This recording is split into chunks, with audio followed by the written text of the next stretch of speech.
Hi, this is Steve Walton from Tropic Heating and PatioHeat.com. Here we have a residential application. So basically we have a seating area that's in front of a fireplace and possibly a TV monitor over here. A couple of doors that swing out into the patio. There's another doorway back over here, but that's not going to affect this design here. We do have this fan that's located up here, and there's a recess in that area up there. So let's go ahead and look at the dimensions that we have. So the height, I have this height of the, I'm going to call this the structural part of the building here at 9 feet. The ceiling is at 10, and then another recess up here. I have an additional 12 inches, so 11 feet total height up here. Overall, you can see that we have about a 15.5 foot span here, and then a 20-foot span there. I have my fireplace set up at 7 feet, and I've kind of aligned that fireplace with the doorway here, and I'm not sure if this window is actually here or not, but the doors do play a part in this design. I think the customer actually wanted the heater placed up here, but based on this dimension that I have, which is 9.6 by 12, I don't think that that's going to fit in here. I believe this was like I want to say it was 14 or 16 inches from this edge here to over here, and the same was true over here, 14 to 16 inches. So in any case, let's go ahead and see what we can do. So the first option would be placing a couple of units. Let me just turn the dimensions off here. Placing a couple of the 5,000 watts. So these are CD5024 for 5,000 watt 240 volt units. You can see I have them placed just above the seating area here, but due to the fact that we need 6 inches of clearance above the heater, or next to the heater and above the heater. Let me just go ahead and turn that on here. So here's my 6-inch clearance that goes to the right, to the left, on each end here, and also on top.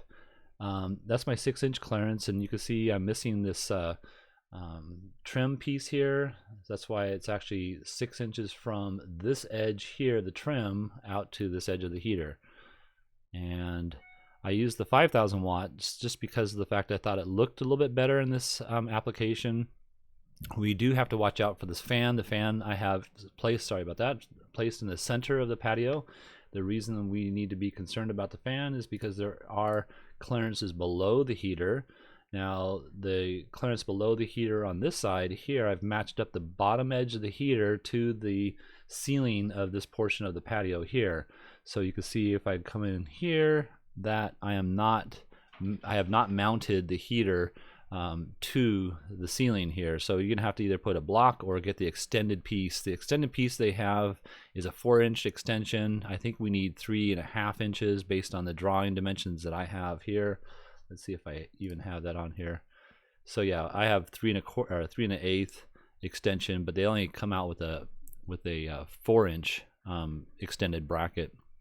So you'd have to either use that or put a block on here and then attach the block to the ceiling and then go through that block to maintain that, whatever that true distance might be. Again, looking at here, you can see I have 1 foot 3 3/16 to this edge right here. So whatever the customer's true dimensions are going to dictate what that height has to be to get this final elevation at the same as the ceiling over here. So you can see I'm actually not meeting that because I've lowered this too much. So let me just push that up here a second. All right, so that's much better. And all right, so that's that. Now let's go ahead and look at the footprint. I have 2 of those units. I'm going to turn off these dimensions and turn on the ray. So this would be your footprint of heat. You're not going to see the invisible light wave of a true infrared heater, and these are true infrareds. So This will just be something that you would feel and not physically see. But you can see here that we cover the space fairly well with a 5,000 watt unit. The only thing that I could say is that, you know, we're not quite at the right height for a 5,000 watt unit. And I only chose this unit due to the fact of this opening here of 9 feet wide. We got a little trim piece. I think it takes off 4 inches on both sides, you know, two on both sides. But I wanted to make sure that we were meeting those clearances again from the edges. So if I put a longer unit in there, I wasn't sure, but I do have that example as well in a second here. But you can see the footprint of heat is fairly nice. We are just missing a small section, and I'm just going to flip over here. Come over here, you can see that we're just not hitting this edge here just perfectly, but that's honestly probably okay. You're going to get some rays that cross over. This footprint that I show is just the ideal or predictable amount of heat. There is going to be heat that's going to come further out, but it's just that light wave does bend and stretch as it travels, and so this is the